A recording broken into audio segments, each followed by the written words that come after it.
جب ان کا رتبہ مقام سمجھ میں آئے تو پھر سمجھنا کہ نبیوں کے امام کا رتبہ و مقام کیا ہے۔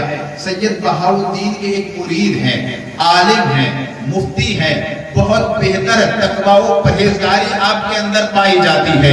عراق جانے کا اتفاق ہوتا ہے، جب عراق پہنچتے ہیں وہاں کے ایک شہر اصفہان میں جاتے ہیں، وہاں جا کے جب آپ ٹھہرتے ہیں تو آپ کو معلوم ہوتا ہے کہ حضرت سید بہاؤالدین نقشبندی کے ایک مرید ہیں جو سید بھی ہیں اور بڑے اخلاص سے آپ کے ساتھ نیاز مندی بھی رکھتے ہیں۔ میرے اسلامی بھائیوں، نام ان کا ہے سید محمود صاحب۔ جب ان کے بارے میں آپ نے سنا تو لوگوں نے خواہش ظاہر کی کہ چلو ان کے پاس چل کر ان سے ملاقات کر لی جائے، ان کی زیارت کر لی جائے، کیونکہ سید بہاؤالدین ان سے بڑی محبت کرتے ہیں اور یہ ان سے بڑی محبت کرتے ہیں۔ چلو زیارت کر لیے آئے، ہمارا جو بگڑا ہوا کام ہو سکتا ہے انہی کے طفیل سے بن جائے۔ میرے اسلامی بھائیو، یہ عالم مفتی صاحب چل کر اپنے کچھ لوگوں کے ساتھ سید محمود کے مکان پہ پہنچتے ہیں اور پہنچنے کے بعد میں عرض کرتے ہیں حضور کچھ حال چال بتائیے، آپ کس طریقے سے حضرت سے بیعت ہوئے، کون سی وجہ بنی جو آپ کو حضرت تک کھینچ کے لے گئی؟ تو سید محمود صاحب کہتے ہیں اے لوگوں، اگر یہ جاننا چاہتے ہو کہ میں کس طریقے سے سید بہاؤالدین رضی اللہ تعالی عنہ تک پہنچا تو سنو۔ ایک رات میں سو رہا تھا لیکن میری قسمت جاگی، مدینے کا تاجدار، امت کا غمخوار، نائب پروردگار مدینے سے چل کر میرے خواب میں تشریف لاتے ہیں اور لانے کے بعد میں ایک جگہ بیٹھ جاتے ہیں اور آپ کے برابر میں ایک باوقار بردبار انسان بیٹھا ہوا ہے۔ میں نے آقا کو دیکھا، دوڑ کے آقا کے قدموں کو چوما اور چومنے کے بعد آپ کے سامنے دو زانوں بیٹھ جاتا ہوں اور عرض کرتا ہوں آقا کاش آپ کا دور ملا ہوتا تو میں بھی آپ کی زیارت سے مشرف ہو جاتا۔ بولو سبحان اللہ۔ کہتے ہیں آقا کے قدموں میں میں بیٹھ گیا اور بیٹھنے کے بعد میں نے ہاتھ جوڑ کے عرض کی آقا اگر آپ کا دور ملتا تو کیا ہی نصیبیں ہوتے، روز آپ کا دیدار ہوتا، آپ کے فیضان سے فیضیاب ہوتا۔ آقا کبھی آپ کے قدموں پہ جان قربان کرتا، آقا کبھی آپ کے لیے مال قربان کرتا، آقا کبھی آپ سے فیض ملتا مسجد میں، کبھی آپ سے فیض ملتا جنگ کے میدانوں میں، کبھی فیض ملتا میرے آقا مدینے کی گلیوں میں، کبھی فیض ملتا آقا مکے کی گلیوں میں۔ آقا کاش میں آپ کے زمانے میں ہوتا، اب کیا کروں وہ فیضان تو مجھے ملا ہی نہیں۔ میرے آقا نے ارشاد فرمایا اے سید محمود سنو، اگر وہ فیضان جو میرے زمانے میں آپ لینا چاہ رہے ہو، اگر اس دور میں لینا چاہتے ہو، اس دور میں لینا چاہتے ہو تو سنو، آپ سید بہاؤالدین رضی اللہ تعالی عنہ کے پاس چلے جاؤ، ان کا دامن تھام لو، ان کے بتائے ہوئے نقشے قدم پہ چلنے لگو۔ جو فیضان محمد عربی کے دور میں تمہیں محمد عربی سے ملتا، وہی فیضان سید بہاؤالدین سے تمہیں مل جائے۔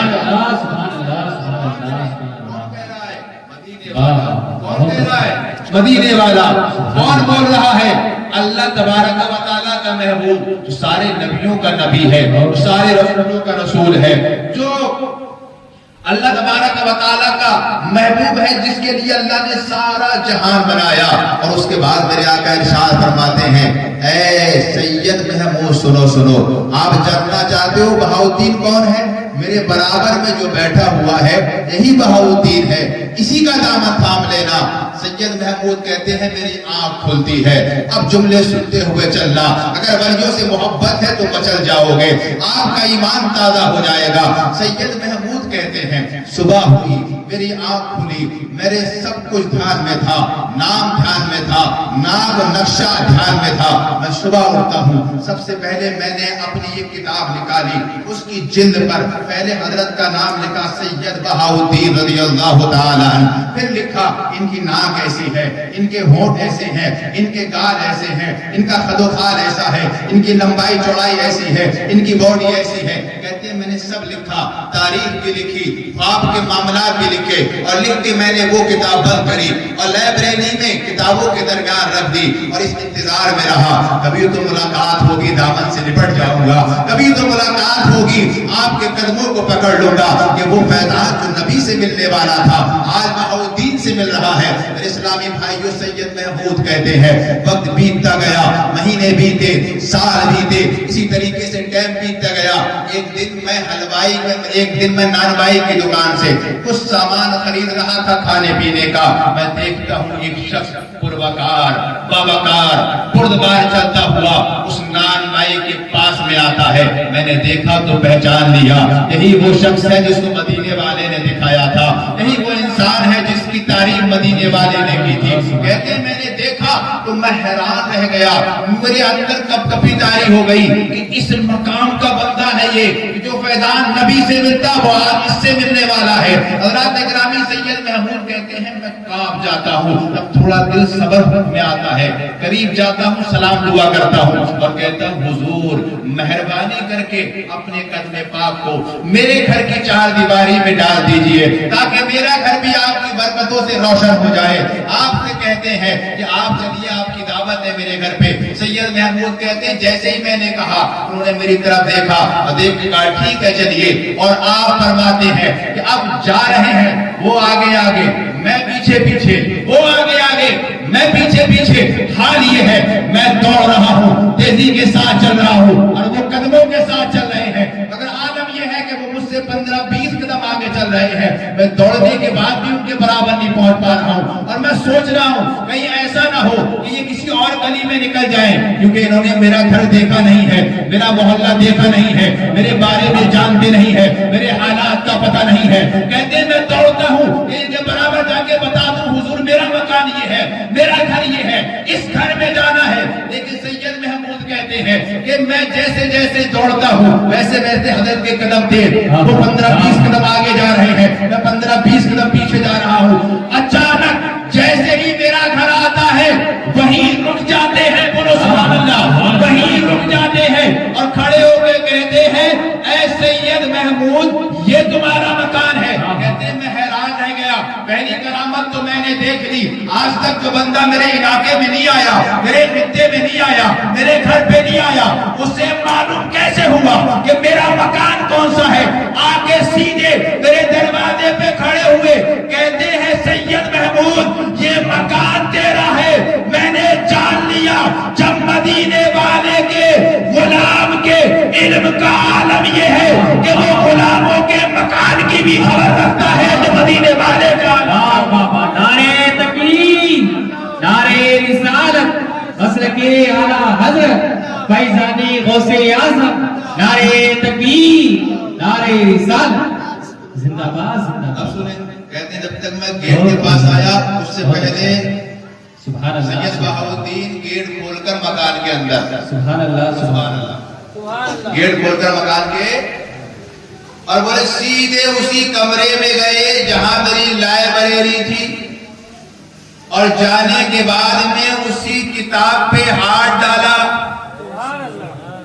बोलो उसी किताब पे हाथ डाला जिस पे मैंने कुछ साल पहले कुछ लिखा था। किताब निकाली, इरशाद फरमाया सैयद महमूद इस पे कुछ लिखा था, इस पे कुछ, मैं हैरान रह गया, सालों पहले लिखा था किताबों में बंद लाइब्रेरी के अंदर, लौट के आज तक मैंने नहीं देखा, इन्होंने कहां से देख लिया।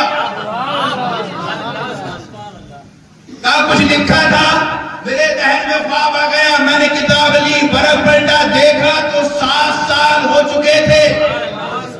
मैं हैरान था जब गौसे आज़म का एक गुलाम 7 साल पहले जो चीज लिखी गई और बंद करके किताबों में रख दी, कभी मकान में नहीं आए, कभी किताब को हाथ नहीं लगाया। 7 साल के बाद जब आता है सीधा किताब पे हाथ लगाया, किताब निकाली, फरमाया सैयद महमूद कुछ लिखा था, आपको याद आता है? हाँ लिखा था। तो आप फरमाते हैं सुन, जिस वक्त तूने वो ख्वाब देखा था वो भी मुझे मालूम है, जो लिखा था वो भी मुझे। सुभान अल्लाह, सुभान अल्लाह, सुभान अल्लाह, बहुत बहुत जब सैयद बहाउद्दीन की नजर का ये आलम, सुभान अल्लाह, सुभान अल्लाह, सैयद बहाउद्दीन की नजर का ये आलम, कमरे में लिखा गया, देख रहे हैं कि मेरा गुलाम क्या लिख रहा है, मेरा गुलाम क्या लिख रहा है। तो जब सैयद बहाउद्दीन की निगाह का ये आलम है तो गौसुल अकवास कुतुबुल अक़ताब सैयदना अब्दुल कादिर जीलानी की निगाह का आलम है। जब उनके गदा भर देते हैं शाहाने जमाना की झोली, मुहताज का जब ये आलम है, मुख्तार का आलम क्या हो। बुजुर्गान दीन बेशक हमें देखते हैं, हमारा यकीन है, हमारा